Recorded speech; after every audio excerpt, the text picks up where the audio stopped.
அனைவருக்கும் வணக்கம். நான் நவீன் பேசுகிறேன். சித்தாந்தம் சேனலுக்கு உங்களை வரவேற்கிறேன். நம்ம ரொம்பவே இன்ட்ரெஸ்டான டாபிக் பார்த்துட்ருக்கோம். அதுதான் திருமண பொருத்தம். ஆல்ரெடி நம்ம தின பொருத்தம், கண பொருத்தம் பார்த்தாச்சு. இன்றைக்கி நாம் மூணாவது பொருத்தமான மகேந்திர பொருத்தம் பார்க்க போகிறோம். மகேந்திர பொருத்தம் அப்படின்னா என்ன? நிறைய பேர்த்துக்கு இந்த பேர் கேள்விப்பட்டிருப்பீங்க.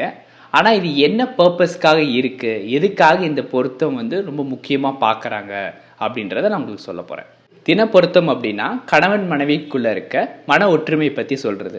கணப்பொருத்தம் அப்படின்னா அவங்க எவ்வளோ செல்வ செழிப்பாக இருந்தாங்க, அவங்களோட சுக வாழ்க்கை எப்படி இருக்குது அப்படின்னு பற்றி சொல்கிறது. இப்போது செல்வ செழிப்பும் கிடைச்சாச்சு, அவங்க மன ஒற்றுமையும் கிடைச்சாச்சு. இப்போ ஒரு பர்ஃபெக்ட் கப்பலாக இருக்காங்க.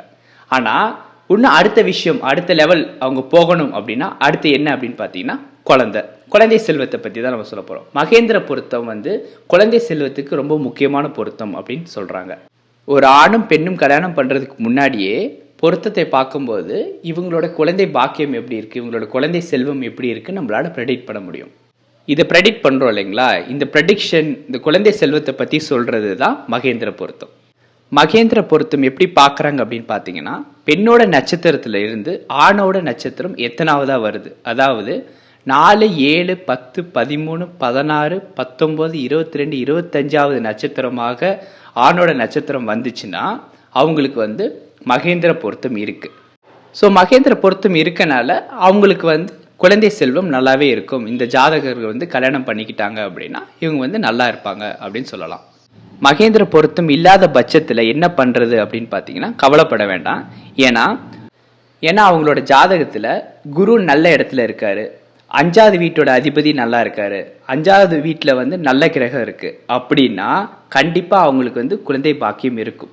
பொதுவாக பார்த்தீங்கன்னா தின பொருத்தம் இருந்துச்சுன்னா மகேந்திர பொருத்தம் இருக்காது, மகேந்திர பொருத்தம் இருந்துச்சுன்னா தின பொருத்தம் இருக்காது. ரொம்ப ரேராக தான் தின பொருத்தமும் மகேந்திர பொருத்தமும் அமையும். அதனால மகேந்திர பொருத்தம் அவ்வளோ இம்பார்ட்டன்ட் கிடையாது. நிறைய பேர் சொல்லி கேள்விப்பட்டிருப்பீங்க, ஜாதக பொருத்தம் பார்க்கும்போது மகேந்திர பொருத்தம் இல்லை, அப்போ இந்த வரன் வேண்டாம், ஏன்னா குழந்தை ரிலேட்டடாக இஷ்யூஸ் வரும் அப்படின்னு நினைப்பாங்க. மகேந்திர பொருத்தம் வெறும் நட்சத்திர பொருத்தம் தான். அதையும் தாண்டி ஜாதக பொருத்தம் இருக்கு. ஜாதகத்தை வச்சு பொருத்தி பாருங்க, என்ன ப்ராப்ளம் இருக்கு, ஏன் குழந்தை டிலே ஆகுது அப்படின்றத கண்டுபிடிச்சு சொல்யூஷன் கொடுக்கலாம். இந்த வீடியோ உங்களுக்கு ரொம்பவே பிடிச்சிருக்குன்னு நினைக்கிறேன். மகேந்திர பொருத்தம் பற்றி தெரியாதவங்களுக்கு இந்த வீடியோவை ஷேர் பண்ணுங்க. உங்களுக்கு இந்த வீடியோ பிடிச்சிருந்துச்சுன்னா லைக் பண்ணுங்க.